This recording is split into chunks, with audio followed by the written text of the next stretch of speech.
रफ़ी साहब की ज़िंदगी से जुड़े बेशुमार किस्से हैं जो हर बार हमें हैरान करते हैं। आज जिस किस्से को आपके सामने पेश कर रहा हूँ वो फिल्म दोस्ती के एक गाने का है। देख मुझे सब है पता। 1964 में आई फिल्म दोस्ती उस साल की बहुत बड़ी हिट फिल्म थी और रफ़ी साहब की आवाज़ में इसके सारे गीत तो आज तक यादगार हैं। इस फिल्म का म्यूजिक दिया था लक्ष्मीकांत जी प्यारेलाल जी। किस्सा कुछ यूं है कि जब लक्ष्मीकांत जी प्यारेलाल जी को इस फिल्म का म्यूजिक तैयार करने की जिम्मेदारी मिली तो उन्होंने फिल्म की कहानी के मुताबिक 6 गीत तैयार कर लिए। चूंकि रफ़ी साहब लक्ष्मीकांत जी प्यारेलाल जी के लिए उस्ताद का दर्जा रखते थे और 1961 में उनके लिए फिल्म छैला बाबू के लिए एक गज़ल भी गा चुके थे, तो वो चाहते थे कि दोबारा फिल्म दोस्ती के गाने भी रफ़ी साहब ही गाएं।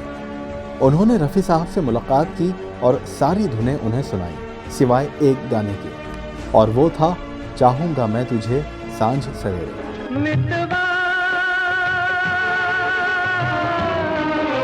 रफ़ी साहब धुन सुनकर गाने के लिए तैयार हो गए।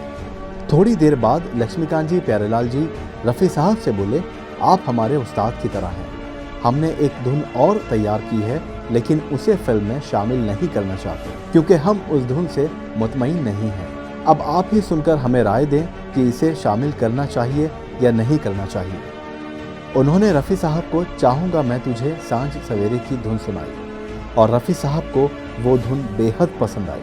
रफ़ी साहब उनसे बोले कि मैं इस गाने के सबसे ज़्यादा कामयाब होने की गारंटी देता हूँ, आप इस गाने को ज़रूर शामिल करें। रफ़ी साहब की आदत थी कि जब भी कोई धुन या गाना उन्हें पसंद आता तो वो एक्साइटेड हो जाते थे। आगे रफ़ी साहब ने कहा, आप लोग रिकॉर्डिंग की तैयारी कीजिए और मैं आपके लिए गाऊंगा। और वही हुआ जो रफ़ी साहब ने कहा था। दोस्ती फिल्म के वैसे तो सारे गीत लाजवाब रहे लेकिन चाहूंगा मैं तुझे सांझ सवेरे ने सबसे ज़्यादा कामयाबी बटोरी।